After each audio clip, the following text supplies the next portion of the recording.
Yo, what is good, yo? It's your boy Ty back here with another video. In this video today, we are going to be making my 250k qualifier squad. So we might get content tomorrow. We'll see if the wilt is available tomorrow or if we just don't get content tomorrow. But we did see some pretty big content drops, especially yesterday, which is absolutely huge. So I'm going to be building my best squad possible. So if you're trying to qualify for 250k, you might want to watch this video just to see why I choose these specific players. But if you are new to my channel and have not yet, please smash that subscribe button as we're on the road to 40,000 subscribers. I want to say Happy New Year's to all of you guys. Hopefully you guys had a safe, blessed New Year's Eve. Looking ahead to 2021, I have a lot of different goals and aspirations and things I want to achieve. But I can't thank you guys enough for everything that you guys have done for me so far in 2020. So obviously at the starting point guard position, this might be one of the most obvious ones out there. And the starting point guard, in my opinion, has to be Dwayne Wade. The only downside to this D-Wade card that I see is the lack of Hall of Fame Showtime. He has gold Showtime. He now has Showtime dunks. He's got a lot going for him. I love the Dwayne Wade release. I like this D-Wade. I like the D-Wade card a lot. At the point guard position, you're going to be hard-pressed outside of maybe a badged out Magic to find a better point guard on this specifically defensive side of the ball. Plus, you know, pair that with his good release, all 90 stat. Like, this D-Wade got it all. Trust me when I say I believe he is the best point guard in the game, and there's nobody I'd rather start my squad out with than this Galaxy Opal Dwayne Wade. Now we're moving into the shooting guard position, and this one is tough. It's the shooting guard position is probably the toughest position out of everything when it's going to be all said and done. It's just there's so many different ways in lineups that you could run, but I think, in my opinion, pairing Dwayne Wade with Pink Diamond Kobe Bryant on the defensive end is probably where I would lean. Now, qualifiers for me is all about defense. And so if you can speed your opponent up, knock down threes, get Showtime dunks, I think you're going to have some pretty big success. And so I think Kobe Bryant's a very good player for that. Can you argue that there's better shooting guards in the game, such as like a J.R. Smith? You absolutely can, okay? You definitely can. I know a lot of people might think Zach LaVine, but give me Kobe Bryant just because of how elite he is on the defensive end. And the small forward position might be the strongest position. I think the front court, it's pretty easy to kind of pair up and think about what you want to do. Now, personally, at the small forward position, I'm going with another guy that is kind of a popular choice in the 2K community in Pink Diamond Paul George. Now, the reason I like Paul George so much is because he's a great defender. He's 6'9", has Hall of Fame Showtime. I think Hall of Fame Showtime. I'm pretty confident. As well as that quick first step on Hall of Fame. I love PG a lot. The thing is, with this defensive unit, how are they going to score? You got Wade, Kobe, PG at 6'9". Then my power forward and center, you guys will see who I am running. But definitely some very, very good defenders with this squad. You got Showtime across the court. Then you guys, obviously, these guys all got range extender too. So versatility is important in 250, and I think Pink Diamond Paul George is that man with the plan. It is important to note that you're gonna have to badge up PG. Like, that's something that you're gonna want to do for 250. Badging up all of these players is one of the utmost important things in the game. So PG 13 at that small forward position is probably who I would rock out with. Then hopping into the power forward position, a guy that I think might be around forever, in Diamond Zion Williamson. Now, I'm higher on Diamond Zion Williamson than most people in the game. Now, I am. That's just the fact of the matter. He does have Hall of Fame Showtime. I love his player model. Now, if you want to run Paul George at the 4 and Zion at the 3, go for it. But I love Zion at the 4, even though he's only 6'6". His player model, you don't notice it. He can guard guys like Giannis with absolutely no problem. Rebounds the ball well. He has over 45 badges. I mean, this card can really do it all. And the thing I like about Zion, too, is he has one of the most butter releases in the game. To go along with the Hall of Fame Showtime, he can boost. He can really do it all. So that's another guy I think, as far as two-way players, Zion Williamson is there. And then at the center position, I know this might not be a common choice because there's a new guy we got, but I'm rocking out with Pink Diamond Blake Griffin still if I had to. And the main reason is because he does have that Hall of Fame Showtime, and because I'm more comfortable with him than the backup center you guys will see. Now, with that being said, is Blake Griffin the best center in the game? You can make an argument that there's a guy better than him, but I love Blake's release. I love the Hall of Fame Showtime. Any one of these guys can go get you a bucket. They all can play defense. Blake's not that great of a defender, but I mean, he's still serviceable enough. I got great speed on the court.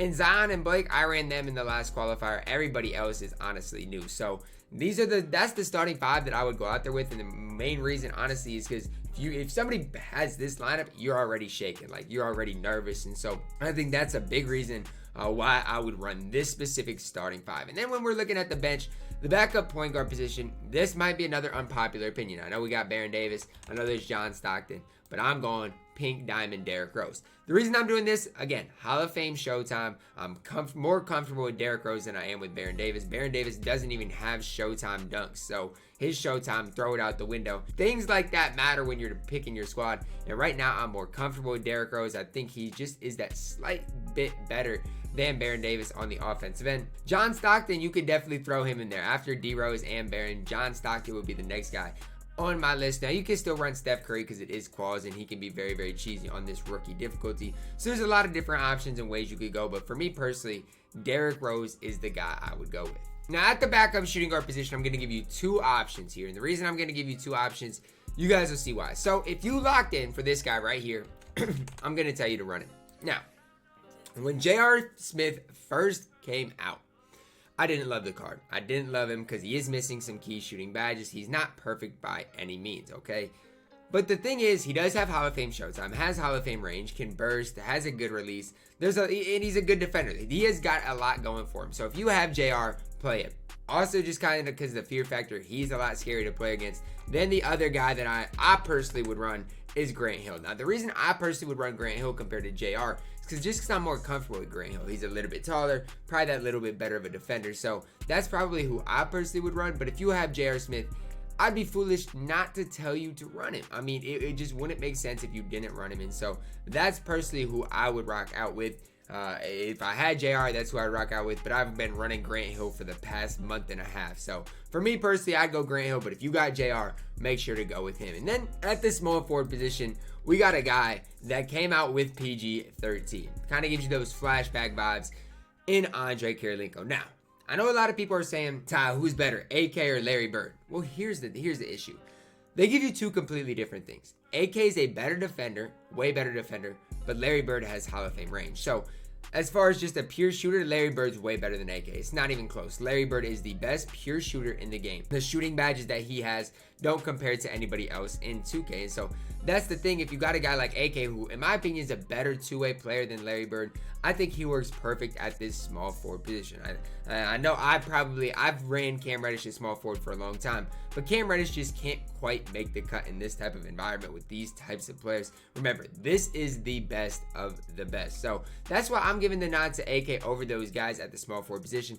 At the power forward position, we're not going completely away from Larry Bird because in my opinion, he still deserves a spot on the squad. Like, he just does. This Pink Diamond Larry Bird, you look up and down his stats, badges, everything like that. He deserves a spot. He's very, very solid, very versatile, can guard 1 through 5, good lateral quickness. I would like to see his speed a little bit higher, so if you guys have an extra speed shoot or have D'Antoni, definitely would encourage that. But similar to my starting lineup, you guys can tell I like a small ball lineup. Now, if you have a guy like Wayne Embry, you can definitely make the case that he could be your backup for. You could. If you like Wayne Embry, go ahead and do your thing. But I think Larry Bird definitely blows Wayne Embry out of the water. Blows any other, honestly, most power forwards out of the water.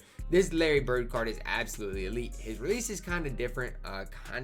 It's super, super quick compared to what it was on the Diamond. It reminds me a lot of the Pink Diamonds from last year. So just something you're going to have to get used to. But with AK and Larry Bird, both have very smooth releases to go along with Derrick Rose and Grant Hill. Last but not least, at the backup center position, honestly, you could make a case to start this dude. Galaxy Opal Chris Webber. And when I say you could make a case to start this dude, no, I mean it. This dude is elite. Has a top release in the game. Good enough defender. Offensively, 94 3-ball, can get range, hot spots from both quarters, none above the break, which does hurt him. Does have Showtime dunks, you're going to have to apply gold Showtime to him. And then he's really pretty complete. Like, Chris Webber on both ends of the court is by far the second best center in the game, and it's not particularly close. If there's guys that I think are going to play in the actual 250K tournament, two guys from this squad, it's probably Dwayne Wade and Chris Webber. Longevity, I think Chris Webber's better than Blake Griffin. It's just, I'm personally better with Blake Griffin. That's the only thing right now, so that's why I would start him. But Chris Webber, the update they gave him just made him a different type of beast with the new release, new stats. He's absolutely incredible, no doubt about it. So you can definitely start him if you want to, especially for like a fear factor maybe type of thing. But Blake, Chris Webber, I don't know who's scary. They're both super, super scary. But if I was to play in the qualifier tomorrow, which I probably won't, this is the squad I would rock out with. Now, the squad I will play with tomorrow, if I do play, will not look anything like this. Most of my MT is honestly not going to be going towards any of these guys. I might actually lock into Chris Webber, but that would be about it. So that's just something to kind of think about when going into 250K. Make sure every single one of these guys is completely badged out. If range extender is 100K, guys, I don't know what to tell you. You're playing for $250,000. Last thing you want is to lose a game or not flood somebody because you don't have range extender on Chris Webber, okay? Do what you got to do. Get your squad right. The big thing is applying those badges. And that is really the breakdown of the squad I would go out there with tomorrow if I was playing in the 250K tournament. I hope you guys did enjoy the video. Comment down below. Who did I completely miss out on? Again, if you want to sub J.R. Smith in there for Grant Hill, I'm not going to blame you one bit. But this is the squad I would be most comfortable running. Comment yours down below, guys. I hope you guys have so much success during qualifiers tomorrow. Pray for no error codes. Pray for just no weird stuff to happen tomorrow. Hopefully everything just rolls pretty smoothly. Drop a like on the video. Subscribe if you are new. And as always, man, I love you guys and have a blessed day.